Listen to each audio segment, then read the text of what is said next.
C'est le moment de notre parenthèse culturelle dans Paris Direct avec Axel Simon. Vous nous parlez de cinéma aujourd'hui, une invitation à montrer à la jeunesse les meilleurs films. Vous nous présentez un projet qui s'adresse aux parents et aux enfants, un projet qui prend la forme d'un livre sorti il y a quelques jours, le tome 2 du meilleur du cinéma pour les enfants. Oui, bonne nouvelle, Aude. Les parents qui souhaitent montrer à leurs enfants de bons films ne sont plus démunis. Le tome 1, qui s'adressait aux enfants de 3 à 6 ans, ayant été un succès, Benchy et les éditions du Seuil Jeunesse sortent Le Grand Frère, le meilleur du cinéma pour les enfants à partir de 7 ans. Il pourrait bien devenir une référence pour initier la jeunesse au meilleur du 7e art. C'est une coédition avec Benchy, le spécialiste de cinéma pour enfants. C'est une plateforme en ligne de diffusion de films créée à l'initiative du studio des Ursulines, cette salle de cinéma parisienne qui se consacre à la programmation jeunesse. Alors voilà, tout ce petit monde cinéphile et enthousiaste chez Benchy a sélectionné plus de 100 films de cinéma pour les enfants, des films d'animation et des films en prise de vue réelle, des grands classiques et des nouveautés, des chefs-d'œuvre reconnus et des films plus méconnus. On va prendre l'exemple de Frankenweenie du grand Tim Burton. Pour chaque film, il y a une fiche, les informations pertinentes avec l'affiche, une photo, le réalisateur, la durée et la date de sortie, mais aussi les thématiques.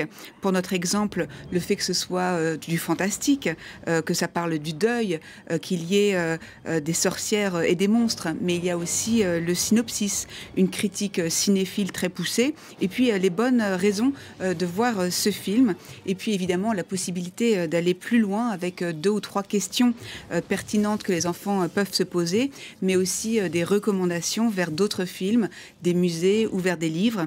Résultat, c'est un livre qui est très intelligent et qui développe la curiosité des enfants de manière éclairée et joyeuse. On comprend qu'un film c'est une histoire, on comprend qu'un film ça se prolonge. On peut avoir envie de regarder un autre sur une autre thématique, ou on peut avoir envie de lire un livre. Et ça, on le propose aussi dans le guide. Quelque part, l'intention finale, c'est la curiosité.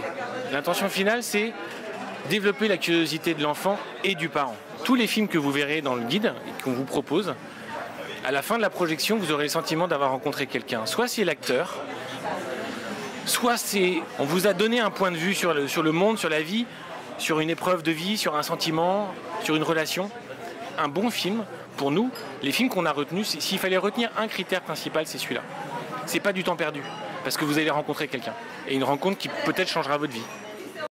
Et une rencontre de cinéma pour changer la vie, dit-il. Ce guide s'adresse aussi bien aux parents qu'aux enfants. Oui, absolument, les deux, car on l'a vu, c'est intelligent, mais c'est aussi ludique et très joli. Les équipes de Benchy savent que c'est dans l'enfance que souvent la cinéphilie se construit.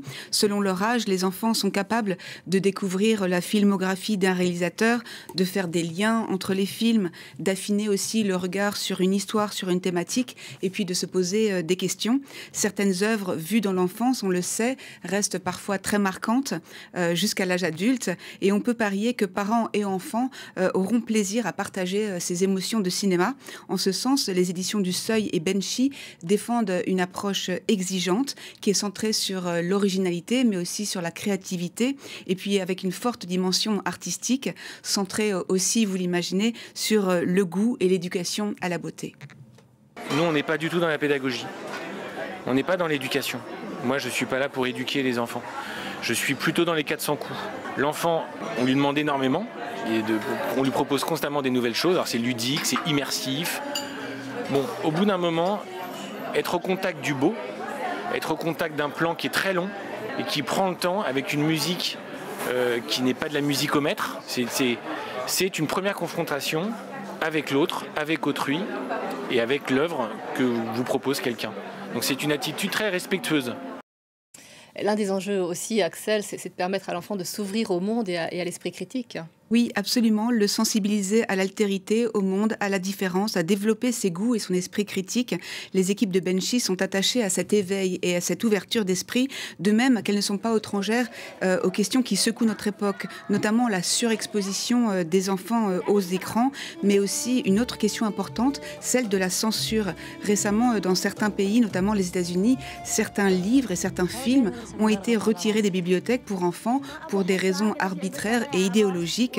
Alors, on va écouter ce qu'en pense Adrien Desanges. sur cette problématique en fait de censure, hein, parce qu'on parle de censure, il y a ce que je trouve embêtant, c'est savoir si c'est la maladie ou le symptôme. Moi, je crois que c'est plutôt un symptôme d'une maladie qui, pour le coup, peut nous poser des questions, qui est celui de la peur. C'est-à-dire la peur d'une idée, la peur d'une image, la peur d'une histoire. Vous n'avez pas le droit d'avoir peur d'un film si vous ne l'avez pas vu. Voyez-le, et on en parle après. Et c'est parce qu'on en parle après qu'on se rapproche. Et on a moins peur ensemble. Développer chez les enfants surtout cette curiosité vers l'autre fait que, résultat, les gens qui voudront interdire des livres et interdire des films passeront pour des gens juste peureux et avec une solution trop radicale. Voilà pour ces 2 guides de référence et je vous offre, Aude, celui des 3-6 ans. Merci beaucoup. Et j'ai qu'une envie, maintenant c'est un samedi pluvieux avec ma fille. Merci infiniment. Paris Direct, c'est terminé pour ce week-end. Je vous retrouve vendredi prochain. Non, pas vendredi prochain, je serai en vacances, ce sera la semaine suivante. Allez, je vous souhaite une très belle après-midi. Peut-être au cinéma d'ailleurs.